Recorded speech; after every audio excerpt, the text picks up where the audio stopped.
Today is the opening of the Tibet Museum. It was actually inaugurated last year in May by my predecessor, Dr. Lobsang Singye.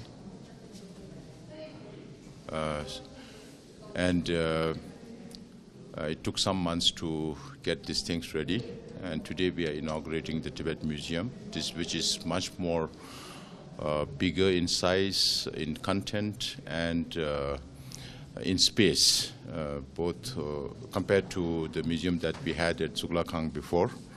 And a lot of time and energy and research and compilation of all the materials, a lot of energy has been spent on those things. So I really appreciate the people who are behind this project. Of course, we had spent a lot of money also.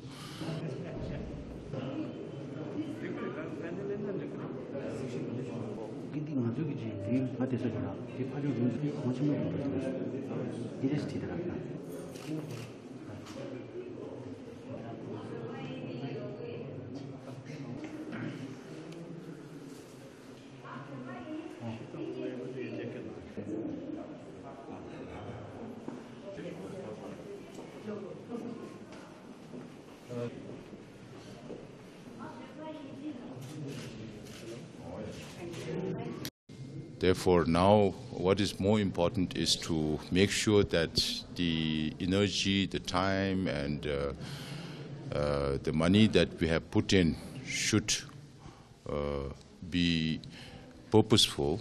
So now we have to make sure that as many people come down here to Kangjin Kishong, where you always have a regular tourist attraction, the Library of Tibetan Works and Archives, which also has a tremendous amount of Tibetan literature and manuscripts and artifacts, and also creative arts and culture within that museum. And on the same level, on the same floor, we have the museum here, so it will make it much easier for the Tibetans and non-Tibetans who want to visit both the library and the museum together on the same floor.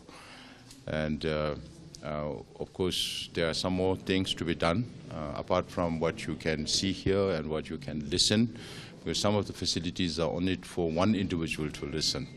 So eventually, we are planning to develop a virtual guide, and then we can create that in different languages of India, so that India or internationally, so anybody who comes here can listen to the stories of Tibet in their own language. This might take a little more time.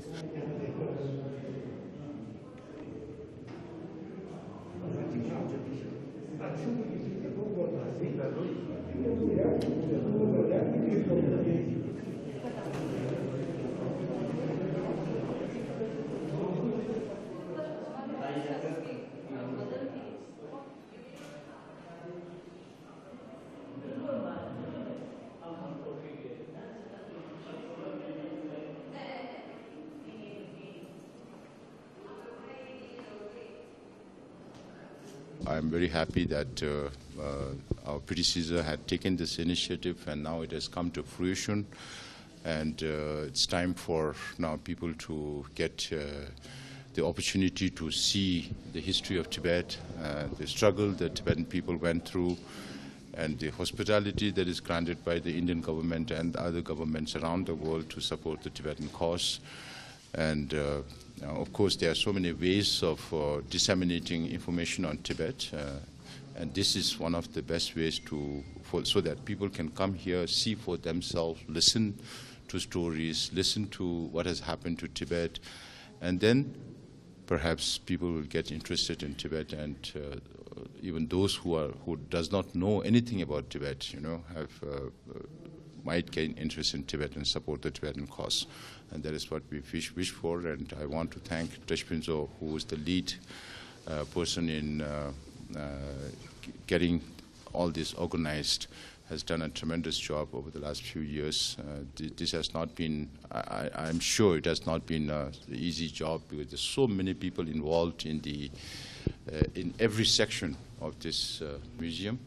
And since we already, in the next few months, the archival materials regarding His Holiness the Dalai Lama will be opened, perhaps, if possible, before the new year, just behind His Holiness' residence. So that archival section will be dedicated wholly on His Holiness' lives and deeds, which in a way is beholder of the legacy of His Holiness the Dalai Lama. So people coming to Dharamsala now will have much more added attraction in understanding the life and deeds of His Holiness the Dalai Lama, with the archival center that is coming up behind His Holiness. And then you have the Library of Tibetan Works and Archives, which focus mostly on cultural and literary works of Tibet. And then this section, which focuses more on the political side of the Tibetan struggle.